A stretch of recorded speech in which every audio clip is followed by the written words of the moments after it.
and welcome to the third Thursday lecture series from Schoharie Crossing.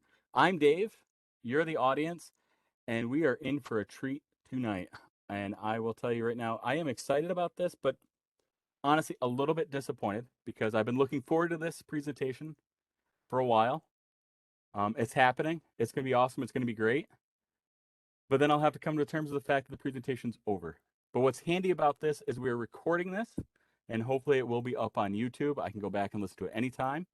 And after I've watched it and listened to it, heck, I can go onto the D&H Canal Museum's YouTube and follow along with some of the great things that are happening there. And on that YouTube, as well as in person, you would come across our presenter this evening, Bill Merchant, who is the Deputy Director for Collections, Historian, and Curator at the D&H Historical Society Museum in High Falls, New York. His enthusiasm for the D&H Canal is infectious.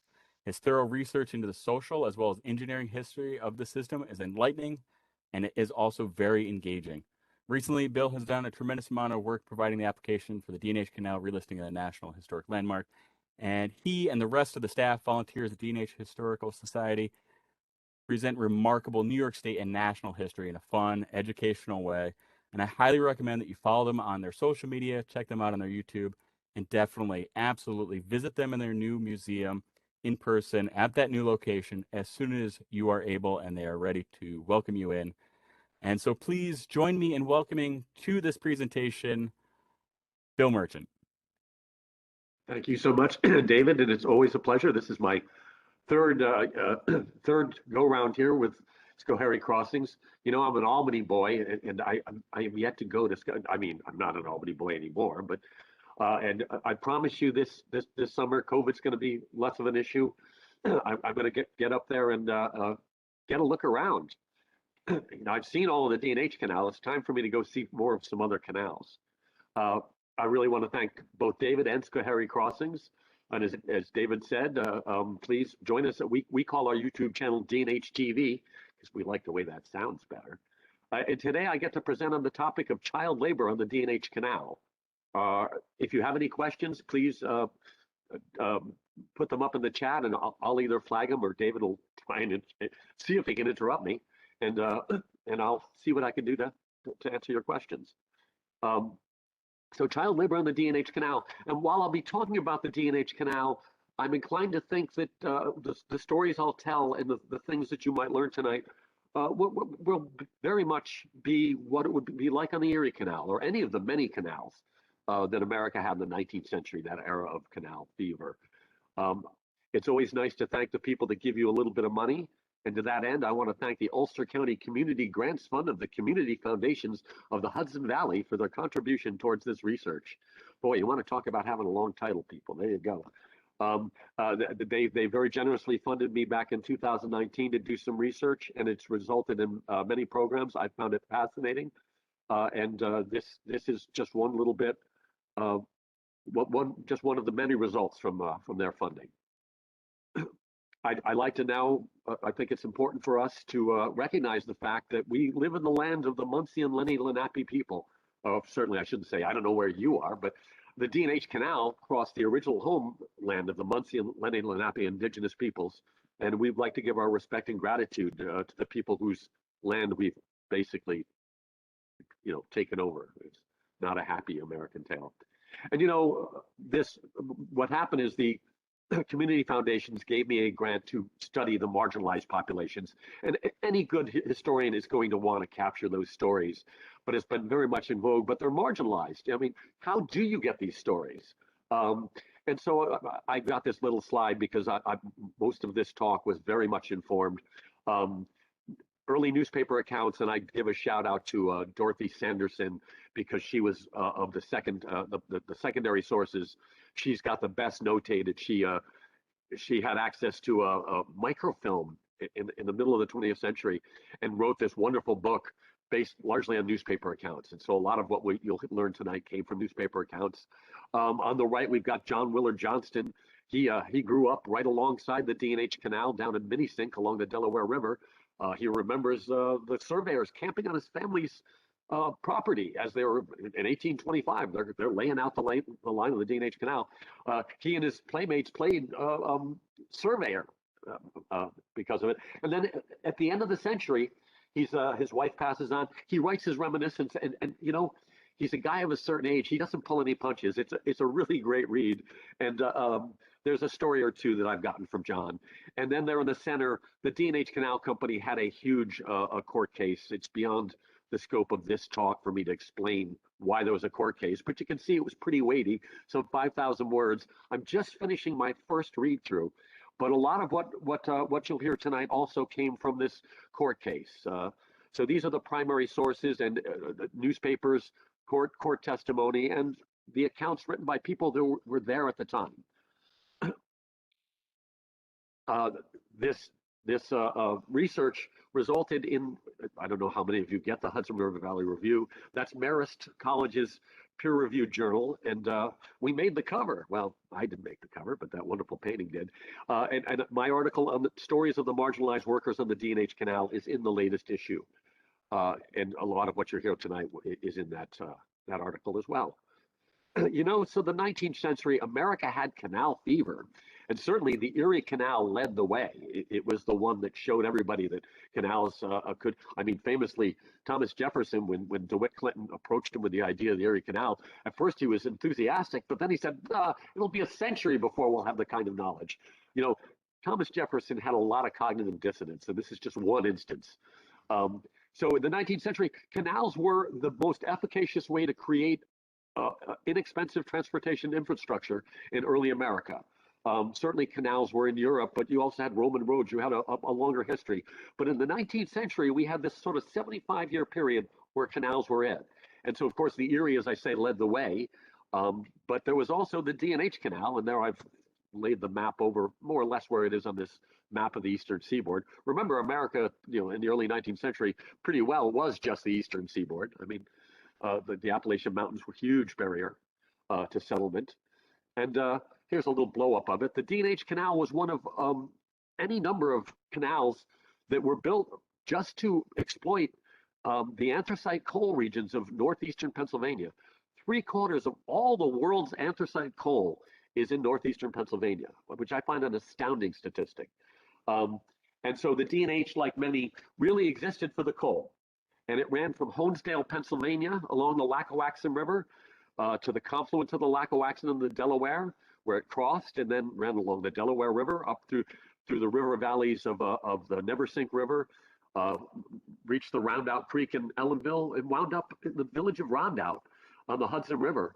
Their intended market was New York City, but topography is king. Let's see if my pointer works here. The Shawangum Mountains here were a huge barrier. And so this is a route that is in fact laid out by, we say Judge Wright laid it out, but he was already so sought after because of the success of the Erie. They actually sent John Sullivan and John Mills to do the actual survey.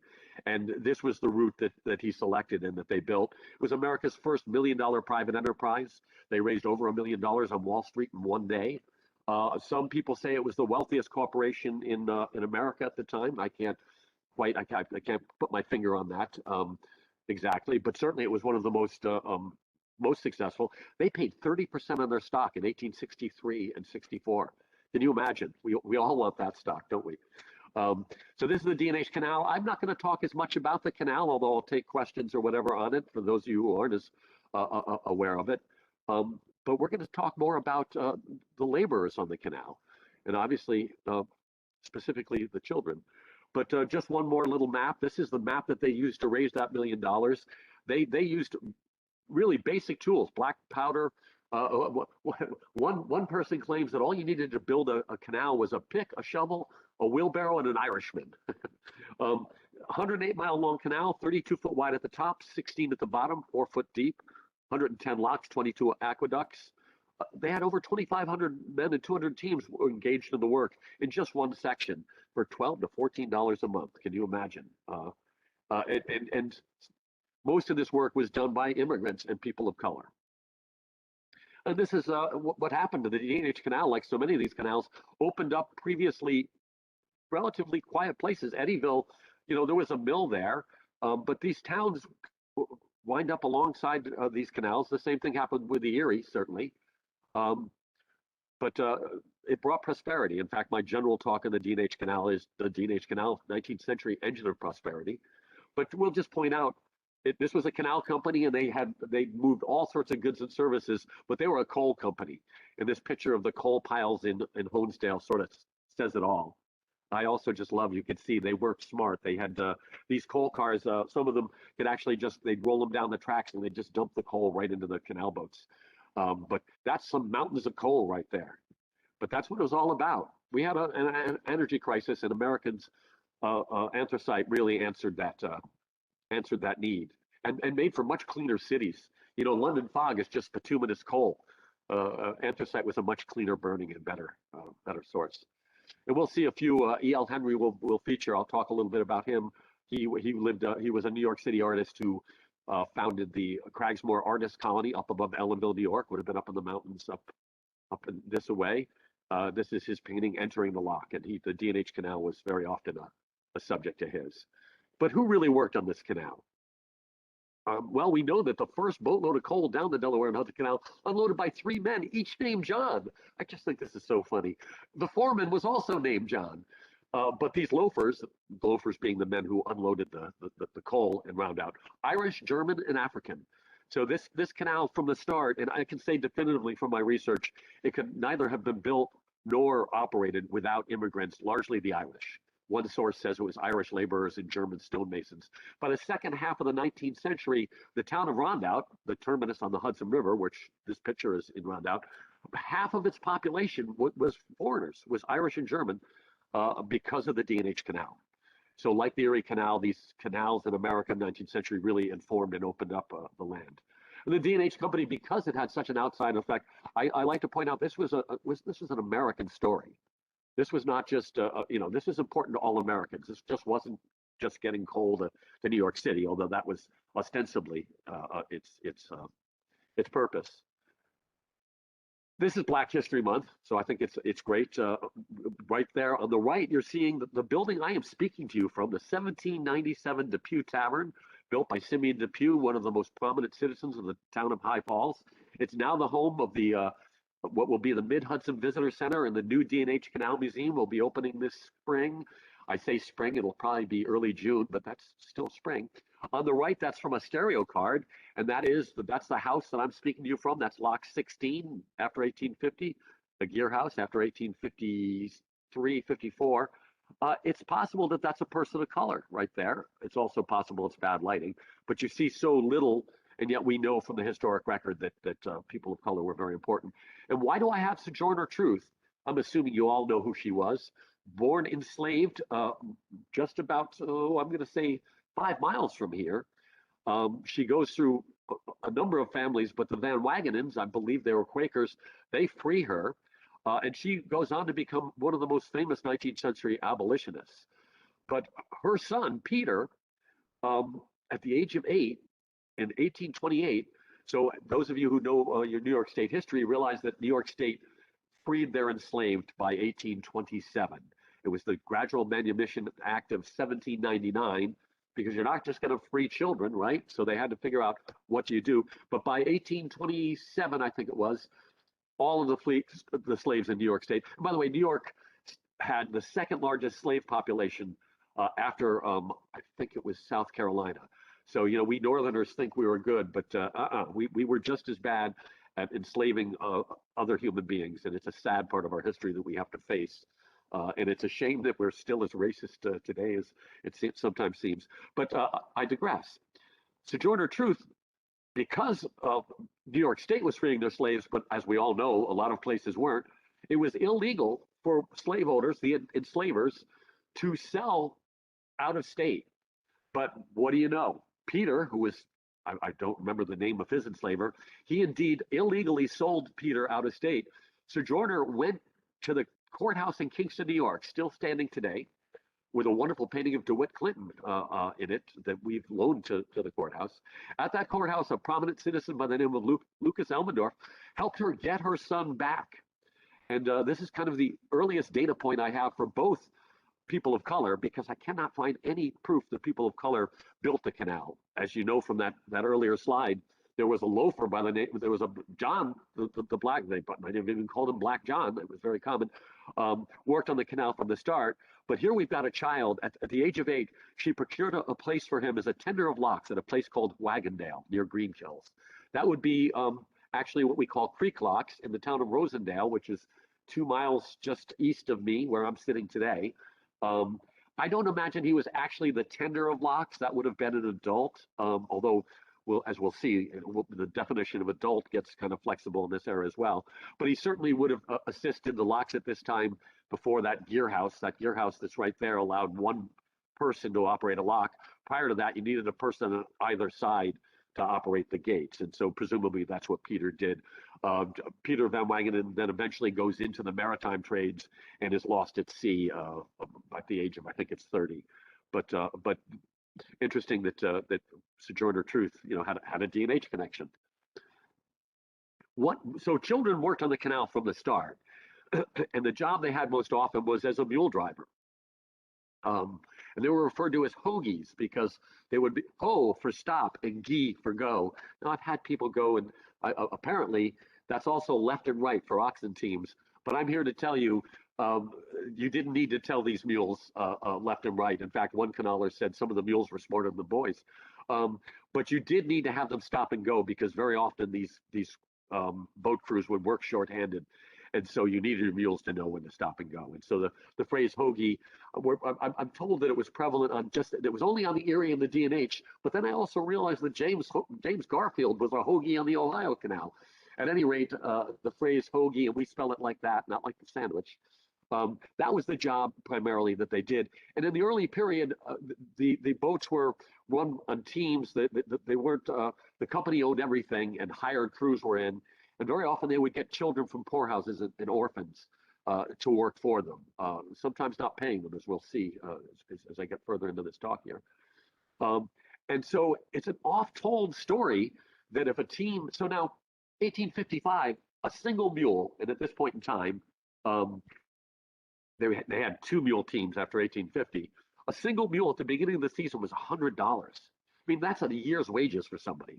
The boats were anywhere from $800 to $1,200, and eventually the canal company started selling them to you. But in this period, as I say, we had in the earliest period, they had these groups of very often hired teams and orphans. But the lore has it, the team was so valuable. If the team and the Hoagie went in the water, you were instructed to rescue the mules first. This is a story. You notice I say canal lore.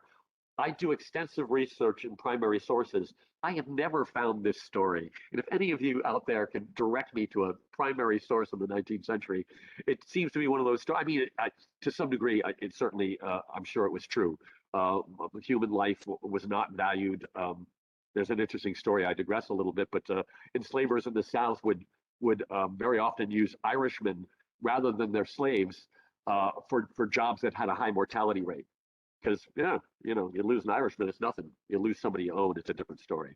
But this is canal lore. Everybody tells the story. I'm dubious. I'm not sure just quite. But it does point out that life was cheap in that time, certainly for these marginalized people that worked. One of the other jobs that they had, and this is a wonderful picture from Larry Lowenthal's book on the D&H Canal, slate pickers, picking out that unburning slate out of your anthracite so you don't get a bad reputation for selling unburnable stone. Anthracite, they had to teach people how to burn it anyways, but that once again is a digression. I'll try and keep to the topic here. So John Johnson, talking in that early era, the horses and teams would be in groups, and presumably the Hoagies too. So you would have you'd have the Hoagies in charge of the horses, and these were, he says 10 and 15, but as we'll see, they were younger than that. In this picture, we have 2 very young people right there, and they'd be seen running and racing their horses up and down the towpath, vastly more to their injury than the labor of towing a boat for the day. The kids were harder on the mules apparently than the boats. Pretty quickly, the canal company, probably because of theft and trying to keep track of, at their peak, they had over 1,000 coal boats, and that's not counting the other trades. And so you had an awful lot to keep track of. By 1831, they opened the canal in 27 in part and completely in 1828. By 1830-31, they realized that they start selling you everything, and it becomes private contractors that operate their boats. I think a similar thing happened on the Erie. Well, the Erie, I don't know that it was ever because it wasn't a single company. It was probably all independent contractors. But certainly David could weigh in on that. And indeed, from this court case testimony, the boatman boated on the canal ever since he was large enough to sit on a horse. You kind of just started to live there. But look at that picture on the left. You can see the two teams and the young man, probably maybe 10 or 12 years old. But here we got, a gentleman now that he's born just as the canal opens, but within, 1830s, at the age of 7, he's a mule driver. At the age of 16, he's already a captain of a boat with a 12-year-old and a 10-year-old. And there's a quote from William France: "The crews of the small boats are made up more of boys and half-brother persons." Half-brother persons. I guess there's a lot of that going on, too. You'll see, because I'm going to tell you, we'll pick a few of these. Timothy Hanlon, born in 1834, he's captaining a boat at the age of 16 with a 15-year-old and a 13-year-old. So you start to have to wonder what your definition of child is. These boats are, at this age, let's see, in 1850, that boat was about at least $800. The boats at that point start carrying 130 tons of coal. And I think, I'm trying to remember what the price of the coal is, but you're talking about a really very valuable crew. And these people were completely, these young men, I'm gonna say in this case, but you can see it became a life for the people living along there. Another one, here's a driver at the age of 10, captain at 13. Can you imagine working for his father, which kind of explains a little bit. But here they've got a child that they kept him through the winter. So they didn't even pay him anything. He got to live on the boat, work for them. They'd feed him. And then the winter, they didn't kick him out. They gave him a place to stay and fed him. But he didn't even get, but you can see if you look on the left, he paid $5 a month to a boy in some instances. So it sort of ran the gamut. But we'll see in some instances it was kind of abusive, as you can imagine. So here we go. George Tuttle had a small boy with him. He just paid him what clothes he wore and fed him. And this was more the norm. Some of them got paid, but we have a lot of stories too of them, being promised pay, but then not getting the money at the end of the season. Sad but true. And these canals open up these parts. Whole towns sprung up. We know fairly quickly once the canal opened, and it became a source of wonder for people. So here we're in the middle of Ellenville, New York, and you can see the children. Let's take another look at that, right? But what does this mean? People, it was a means to see the wider world. There were many, many newspaper accounts of children running away to work. It was like running away to join the circus. There's this opportunity. You're in a farm town. What are your prospects? The canal opened up the world to the people who lived along it, particularly people in marginalized circumstances. And so, indeed, we learned the story that in 1874, John Murray from New York City. So this is people working, but since the canal boats, some of them actually were towed down to New York City. He actually goes up to Rosendale, an 80-mile trip by boat, to find out his son because he knew that he was working. He was supposed to go to school, but he ran away instead to work on a canal boat. And that's the Roundout offices there. And then some of the stories get even a little sadder. In the town of the Scranton Republican in the Blakely Township down in Pennsylvania, a young man by the name of a 6-year-old by the name of Henry Hart got lost in the woods. And the whole town is called out. They go and try and find Henry. And eventually they give him up, that he was not found. A few years later, and so the family moves on. In fact, they have another son and they name him Henry. Presumably they thought he passed. But eventually a man runs into into the original Henry and sees the family resemblance and says to him, "Hey, is your name Hart?" And he says, "Well, it might be." And what the story winds up being that the man that he lived with, here's the quote for 9 years, the man with whom he lived and who he supposed was his father, boated on the Delaware and Hudson Canal, and he vividly recollects how the brute of a man locked him up in a barn, flogging him and half starving him at times. After 9 years of such treatment, he ran away and fared better. This story has a happy ending. His mother immediately recognized him, and he gets reunited with his family. But right, bad things happen, and having a canal go through is, I suppose, actually, it upped the potential for incidents like these. But certainly they had a happy ending. Some of these stories don't. This is a story that I just find very puzzling. Yankee Sullivan abducts, and I quote, a bright little colored boy, but he refers to him as a useful ornament about the boat. What's with that? I don't, apparently he didn't even take him to show him off. I mean, it's possible that people of color were such an oddity. It's really hard to say. Fortunately, the story goes on. I love that picture too. Look at the children on the boat and stuff. His father actually worked on the maritime trades on the steamboat, the Thomas Cornell, and was able to get his son back using the telegraph. So it's also got a lot of the technology. This company was a big embracer of new technologies. They really changed America in a big way. And I don't know what the story with that boat is. That's a picture I just pulled out recently. It's clearly a boat of people going out some sort of a Sunday picnic, perhaps. Nice picture. And here's another E.L. Henry scene because he lived up from the canal. There's a very famous E.L. Henry painting. I don't have it in this particular presentation, but everybody says it's the Erie. It's even been on a PBS special. And in fact, if you look, it's called Before the Days of Rapid Transportation, and it shows a packet boat with people on it. E.L. Henry probably didn't, he was probably coy about it. It's undoubtedly, in fact, I know for a fact it's in Ellenville, and in fact, the catalog raisonné states specifically about that painting. But indeed, all of E.L. Henry's paintings were done on the D&H. He lived in Ellenville. He just had to go down, in Cragsmore, up in the mountains above Ellenville. He was just a few miles from the canal, and he painted many scenes. But the story here is about a boatman by the name of the Captain Campbell had a young German boy named Myers. When he got sick, he just dumped him.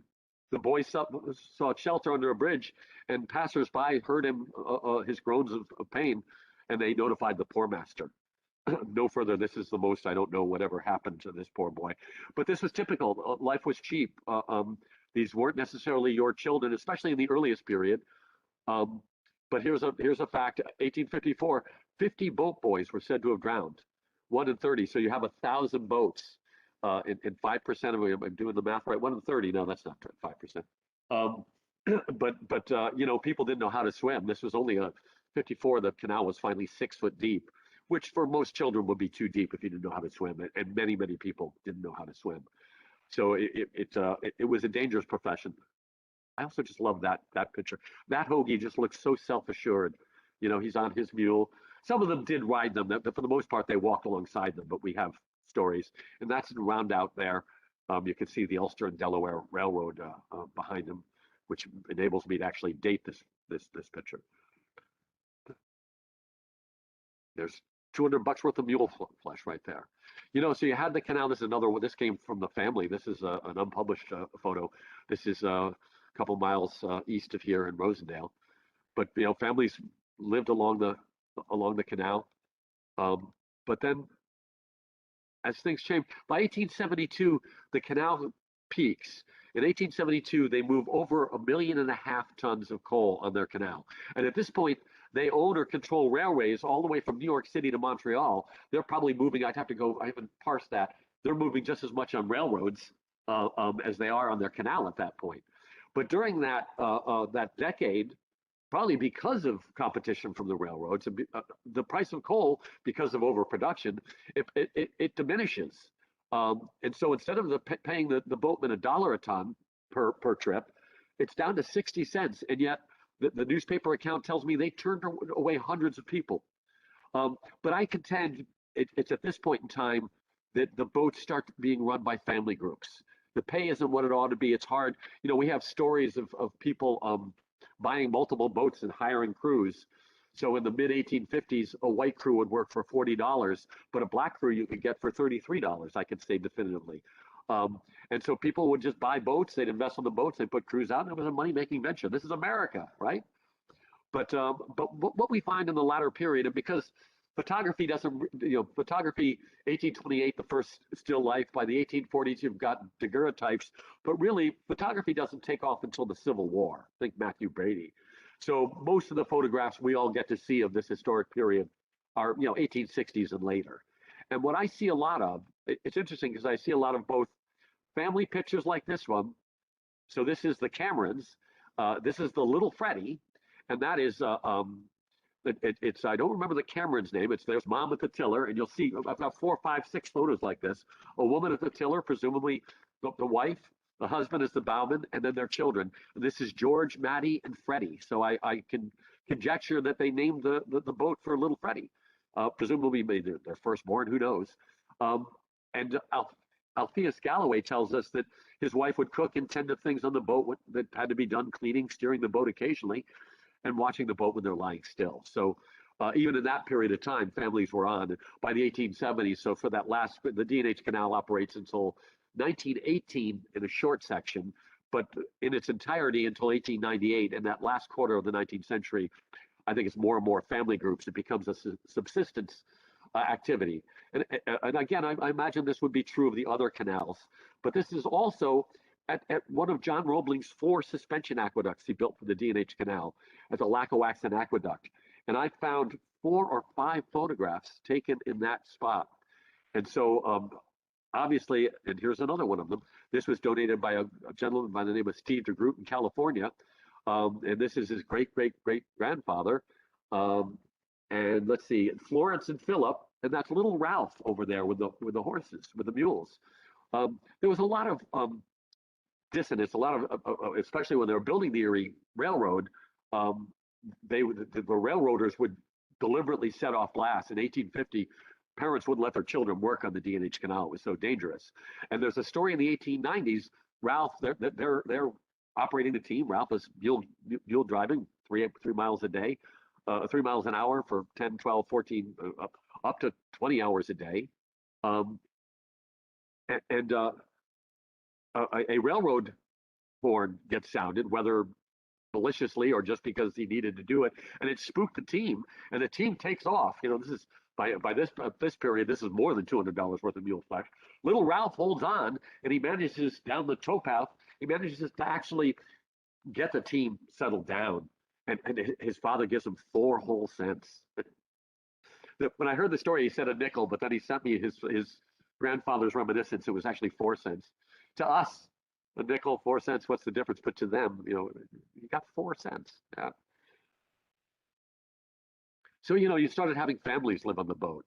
I don't know what the story with this picture is. It's just one in our digital archives. Indeed, well earned, David. I agree. Just a fun little picture. But, tie them up because that way you can pull them out. But, lest you think that this was odd to have youngsters working on the canal, families had large numbers of children. I mean, for any number of reasons. Birth control wasn't necessarily well known, and but you also had families because infant mortality was high, and because you needed workers. If you had a farm, you needed people to work the farm. But here we've got stonecutters in St. Joseph. This is an area about I'm going to say 3 miles southwest of me here, well known for the Shawangunk conglomerate, Shawangunk grit stone. It was highly prized for millstones. It's said that the millstones from this area rivaled the French stones. And these are young men. We have their names. I didn't put it on this particular slide, but in particular, there's one. I mean, he's getting. But this is certainly, how old do you suppose he is? But and this is typical of all the industries. So coopering, natural cement was discovered when the D&H Canal was being dug, and this becomes dubbed Rosendale cement. Hardens underwater, hydraulic cement, toughest stuff known to man, used on the U.S. Capitol, the Croton Aqueduct and Dam, the Statue of Liberty, the New York State Thruway. And you had coopers, you had barrels, because barrels were what you used to move cement and just about every good until the 20th century. But look at the ages of these. These are some 8, 10, 12 years old. I happen to have a lot of good pictures of coopers, and so I sort of popped them all in here. But my favorite one is one that my friends at the Century House Historical Society here in Rosendale, which celebrates the story of Rosendale cement. Look at that. Look at the number of children. Look at the number of coopers. But this was a huge industry. More than half of North America's cement in the second half of the 19th century was Rosendale cement. And these men and boys, you start to wonder at what point, at what age is he no longer a boy, given how young these children were working on the D&H Canal and in the industries along it. So it wasn't just on the canal. They worked wherever they worked. And one final one, because I love this story. When I saw this picture originally, I said, "Is this some sort of a special? Did those kids really work? I mean, they're all dressed up." But he said, "No. In fact, he's a Rosendale historian.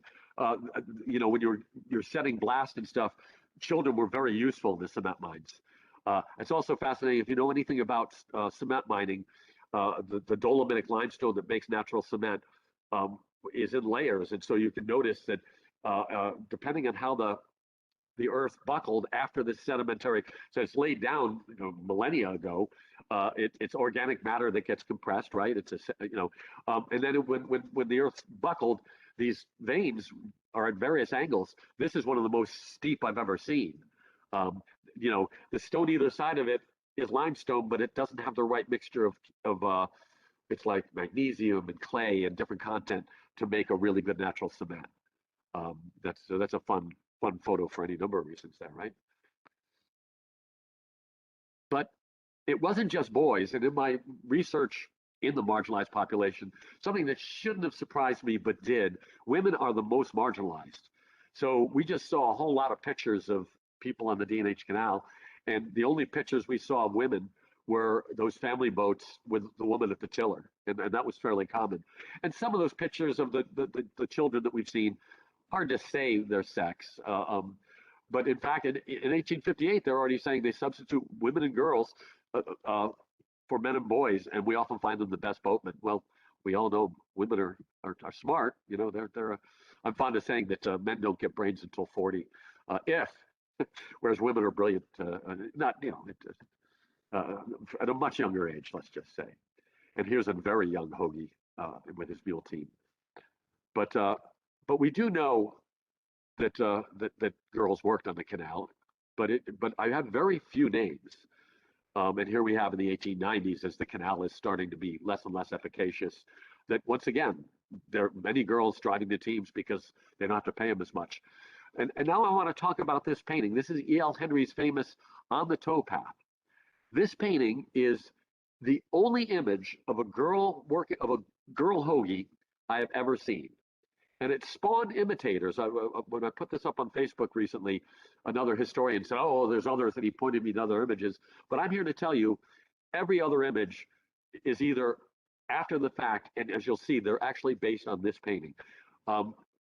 This is very, very popular painting. We were offered this painting back in the 90s for $350,000. Would that we could get it. I'm going to have to figure out where it went. I'd love to do a show of Canal era paintings when we open our new museum one of these seasons here. But there's an interesting story on this painting because this past summer I was fortunate enough to discover, well, let me digress for a minute. This is a painting, this is a Canal era painting of a man by the name of Legrand Botsford. Legrand Botsford's family had two taverns on Lake Marizantes, which is in the mountains in Cragsmoor, right up above Ellenville. And he was a photographer and a painter, and this is what man hath wrought. And we always love this. Is in the collection of the D&H Canal Historical Society. We have 3 of them. Now, my executive director said his attorney has got this same painting in his office. And when COVID lays down, I want to go see. It's possible that Legrand painted multiples of this. But we always love to show, if you look carefully in here, where's the drunk? Yeah, there's a guy right there. Fun thing to show to the kids and stuff. But Legrand Botsford was also a photographer. And so this past summer, I went to a show of the Cragsmoor Free Library. I did that in white. How did that turn black? Boy, oh well. Courtesy of Beat Curl, who is the curator for the Cragsmoor Free Library, they got a donation of 130 glass negatives shot by Legrand Botsford.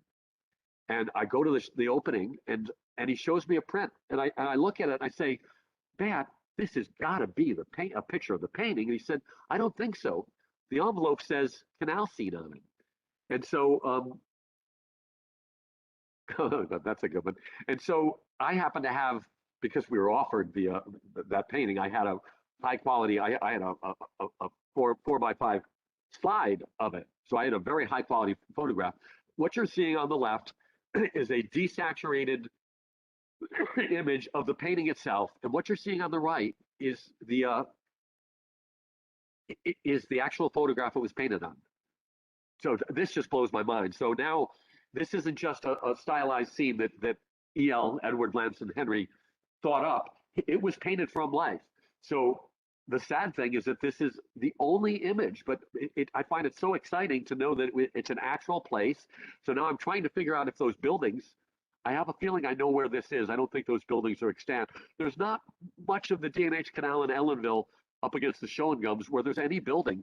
For a lot of this stretch, it's right up against the mountains. So I've been looking at the maps trying to figure out where this photograph was taken.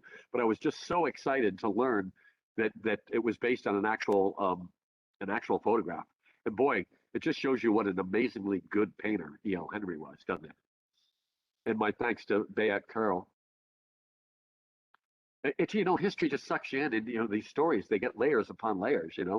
I really find it fascinating.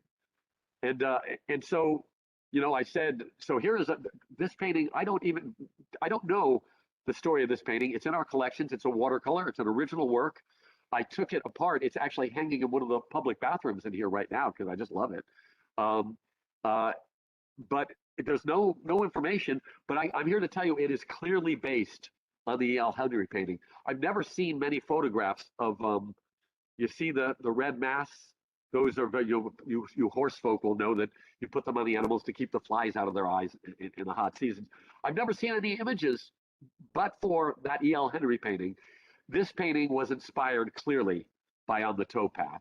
And this is a 20th century rendering. But again, by my lights, all of these images all came from the one image. Here you notice I'm calling out the Delaware company, Deborah and John Conway. Deborah is, okay, annotate, approve. Is it going to change my slide on me? It might. Oh, I see. It thinks I'm doing something. Sorry, I'm talking to my screen now. How rude. The Delaware company, John Conway is Sullivan County historian. Interestingly enough, Manville Wakefield, a founding member of our museum who wrote the secondary source Coal Boats to Tidewater, he was the Sullivan County historian back in his day. John is the Sullivan County historian. His wife, Deborah, is the town of Lumberland. Either she's their historian or assistant historian. They run a company called the Delaware Company, and they now operate Fort Delaware for the county. But Deborah's got a project. She would like to see a statue made like the one the Erie Canal has, but of a girl Hoagie. And the Kate project, she's instead of using a historic figure, she's referring to a sort of an archetype that she's named Kate. And that's interesting. I'll tell you in the next slide.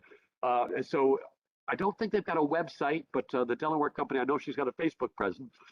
She is trying to get up money to build a statue. It's $250,000 to have a bronze like this made. I know she's even approached the person who did the wonderful, if you've seen it at the Erie Canal Museum, they have across the street, across from the Waylock, a bronze of a young boy Hoagie and a mule. But she would like to see this done and maybe have it placed along the Delaware River down in her neck of the canal. So I want to give a shout out to the Delaware company. She's a little chagrined because in the meanwhile, without anybody really knowing about her project on my team, come on, give me that next slide. Our design team had decided, okay, so I've got to stop. I've got to stop annotating. Can I stop the annotating? Enter, sorry folks. It's not letting me advance my slide. How do I get it? Exit clean mode while sharing. Anybody know what that means? Okay, I'm just going to close this. I don't know if you're seeing all this or if this is just me, but it's not letting me do the next slide until I get past here. Can you help me with that, David, or decline? Okay, Dave. Okay, approve. I don't know if that gets us there or not, David. Two slides out too. Yeah, so there should be a spot near the top when you move up that menu. If you have it set that way. There we go. Yep. Now will it let me do the slide? Come on. Otherwise, I'm going to have to pause sharing for a minute. It hasn't actually. Oh, there we go. Thank you. Yep. So, Deborah's a little chagrined. They knew nothing about our project, but part of the design for our new museum was to have a silhouette of a Hoagie and a mule. And the women on our team, as this research went on, we ascertained we wanted to make it a girl. Because there were hundreds, if not thousands, of girls who worked on the canal, but women are the most marginalized. So this statue was just installed, and now there's a link. There's a sign, and Courtney McNamara, our assistant curator, and myself, she's also our video editor. We're working on a project called In Her Own Words. So we decided that to go along with this wonderful silhouette, we wanted to have a video for children to acquaint them with the canal, and we decided we wanted it to be a young girl, and we started to try and find the names of girls. So we find Mrs. Patrick Fitzgerald was a canaler who learned her ABCs on muleback as a Hoagie for her father in the 1890s. This is from Dorothy Sanderson's book. We look all over. So there's the patriarchy for you. All we've got is her married name. We had two. There was another, I can't remember. So we could not find anything else about these women. How many Patty Fitzgeralds do you suppose were running around Port Jervis because of the canal, right? It's no wonder we couldn't find. But we put a call up on social media, and my friend and excellent colleague, Sarah Wasberg Johnson, who works at the Maritime Museum, said, Bill, there's a recording of a girl Hoagie on the D&H Canal, Catherine Hoptel. Well, in 1956, historians do that a lot, the Canal Society of New York, a gentleman was recording Austin Hoptel, an Erie Canal boatman. And since his wife was with him, Catherine, it winds up Catherine Hoptel was a Hoagie for her father's boat for 3 seasons in 1894 starting. And we've got a recording of her. This is like gold. And I got to say, if she hadn't married an Erie Canalman, we wouldn't even have this. But we are producing a short piece in her own words. And in this video, which will be linked to this statue, tells some of her experiences, how her mule was her pet. She actually put sand in a carpet tack box and poured it in the mule's ear, much to the mule's chagrin. You know, you got to scare your children today, but it's going to be a wonderfully engaging, we hope, video. And we were incredibly fortunate because this is the only name of a girl Hoagie that we have. Yes, and we will be linking In Her Own Words. Will wind up on DNH TV when we complete it. Right now, we've got an audio-only version, and Courtney and I hope to spend the next month finally getting the video put under it. And then it'll be on DNH TV, which, as will this talk, David is gracious enough and Schoharie Crossing to let us share it to DNH TV. We've got over 80 video now, many lectures, including, I believe, both of the other lectures that I've done for Schoharie, but you should go to their site for those. But if you've enjoyed this, there is a lot of content. There's shorter pieces. My favorite, Where is Our Historian? I go out in the field and talk about what you can see today in the D&H Canal. I'm fortunate enough, I just went with the, I went out with the contractor for the National Park Service, National Historic Register. We did the entire D&H Canal in 4 days since I have been out on so much of it. And so we have, Where is Our Historian? We've got tours of our old museum, which is no longer there. We sold the building and dismantled it. We have the behind the scenes. We were able to get a wonderful 1850 collector's office that was then turned into a telegraph office. So we're documenting the restoration of that project on D&H TV. We've given you plenty of free content. So we ask that you go to canalmuseum.org and, of course, to Schoharie Crossing site. And if you're interested to learn more. But with that, I think I'll call it time for questions. 7:55. I knew I could fill an hour. Very good. Thank you, Bill. And yes, anybody that has a question, use that chat. I will post them up. I'll mention them. While I'm thinking of it, though, in the chat, I also did, and if you're on YouTube, I will hopefully include some of these links in that as well. But I wanted to say that there are links to the D&H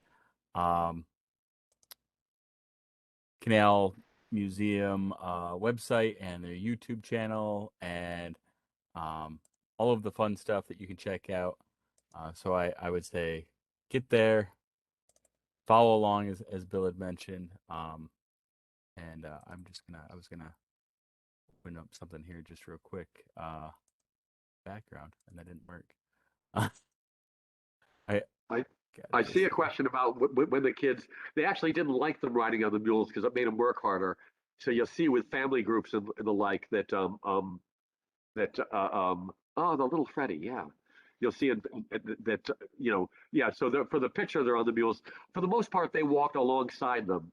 The mules were there to pull that 130-ton burden load and not to ride. So certainly when they got tired, Catherine Huffle talks about how she would ride the mule a little bit, and I know Mrs. Fitzgerald mentioned learning her ABCs on muleback. But most of the pictures we all see, they're walking alongside, and it's my feeling that it was, they did it a little bit, but you couldn't do it all day long. Those poor animals worked their tail. We're told that they preferred mules over horses because they worked longer and harder on less feed, and they were much less likely apparently to come up lame. So you really could just work them until they dropped. They were really the preferred beast of burden. The mule was popularized in America through George Washington, who got a pair of donkey studs, of mule studs, because a mule is a male donkey mated to a horse. They're infertile, non-reproducing animals, but they become the preferred draft animal in America in the 19th century. But it all started with George Washington because the King of Spain gave him some of the royal stock. That sounds like a well, never mind. I'll keep this to a clean show. Um, Right? Yeah, there you go.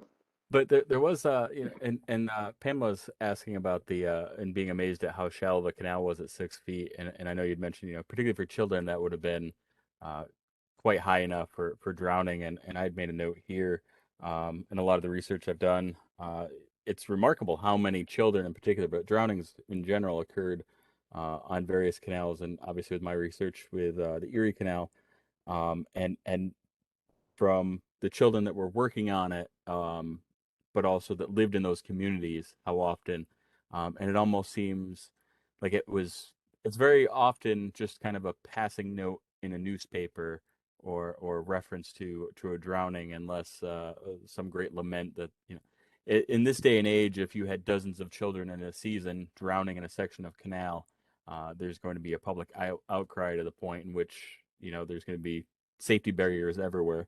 Um, but actually, a lot of those drownings do lead to things like the water rescue teams that would emerge in parts of Syracuse and around Troy. Um, but that also did kind of remind me too. You're talking about the value of teams versus the people, and at least on the Erie, I don't know about the D&H, but they had started creating horse holes, which is essentially a place in which your horse or mule could be dragged out of the canal, either after drowning or hopefully near enough at a point where they would wind up in the water. Um, I'd like to think that they pulled the human being out if there was a human in there first, but who knows? Well, as I say on the D&H, it was an oft-told. Everybody tells the story. Oh, you can always get another orphan, but I am yet to find a primary source. It's lore. It's a story. But you saw the slide. That's a fact. That was from a Hoagies newspaper. In one season, 50 canal boys drowned. It was a people didn't know how to swim. That canal was 6 foot deep. It's interesting because the boats were only maybe 6 inches off the bottom. So it was originally 4 foot. They deepened it. They got up to, so 30-ton burden at 4 foot. They make it 5 foot. Now it's 50-ton burden. They get to 5.5 foot. They get up to 80 tons, and then they do this final enlargement where everything gets bigger, wider, longer. It's a major realignment after 1850, and they've got 130 tons, and now you needed two animals. I see the question. The canal regulations. The D&H had very serious regulations. You could get fined for pulling your boat. You could get fined if you dumped a carcass in the canal, $10, and $5 went to the guy who snitched on you. There's a lucrative career, huh? But the canal company had regulations. Amongst them were that you needed to have a three-person crew, but we find numerous testimony that boat owners very often ran shorthanded. The canal company enforced. They ran 24 hours at various times, but I find testimony in the court cases. They discovered that actually making people take a break was better, and so there's periods in their history when they closed the canal and you weren't allowed to operate for usually only like four to 6 hours. but they even testify that everybody, not surprisingly, I know we're all better off when I get 8 hours sleep, um, as I'm fond of saying. So there were regulations published every year by the canal company that were, enforced however they were enforced. There were people that made sure you took care of your mules. You could get in trouble. They did not let you mistreat your animals, which I found to be laudable, and I was surprised. They had a missionary. They had a chaplain, a man, a religious guy. But the D&H Canal was actually fostered by Quakers, the Wirtz brothers. And so this company, throughout its history, even when the Wirtzes were all gone, they gave land to any denomination. They were really kind of ahead of their time in that regard. You have so much of American history and religious history. The Pilgrims, for people who left England for religious freedom, they did not let anybody else's religious views. They were the least tolerant people. So it was interesting in the 19th century to see that this company would give land to any denomination. Here in High Falls, the Catholic Church actually allowed the Jewish congregation to use their building. Makes sense. They were both oppressed minorities, and they had different Sabbaths. So the Catholics would have Sunday, and the Jewish population had their services on the Saturday. Well, Going to chat here. I know before you had made a few comments about digressions and stuff, but honestly, I enjoy your digression. So whenever, I will listen and enjoy it. But you were kind of talking about those regulations, and before you had made a point when you were talking about in the 1830s and kind of that, I guess the family-owned barge versus company, and the D&H being a company canal, the Erie being a state-owned canal, and what winds up happening is sort of to answer those kind of points was the Erie Canal kind of starts off much more as this private enterprise of family barges and very quickly turns into much more of company-owned barges, very kind of similar. The canal is operated by the state, but you have companies operating the transportation companies, um, and owning some of the boats. So you could, very similar to talking about. There's regulations involved, like the Western Transportation Company out of Troy. Every year is giving their captain, they hire the captain on. It's their boat. The captain hires the crew. It's family or other guys that he can get to work. But the company strictly outlines what that's supposed to look like, how they're supposed to and who they're supposed to hire, how often, frequently they're taking care of their horses or mules, what they need to give them. All of that is dictated by the companies, as I guess as strongly as that they can at that time along the wild canals. Well, I'm talking about child labor on the D&H Canal, but this had to be very much the case on the Erie as well. I don't know if you've got. I mean, I deliberately put in those 4 slides the testimony of 4 different men. Not all of there's hundreds of canalers that testified in this court case. You didn't get all of their life stories, but very often when you did, like the guy who said as soon as he was able to be on horseback, they're starting at 7, 8 years old and they're working their way up. They learn the ropes, and if they're strong enough, they become a bowman. They have 9, 10, 11 years old. 13-year-old captain. So it even begs the question: are they children anymore? They're doing a man's work. And again, this wasn't just the canals. This was, that's why again the industries, just to show the pictures of these canal side industries with child labor.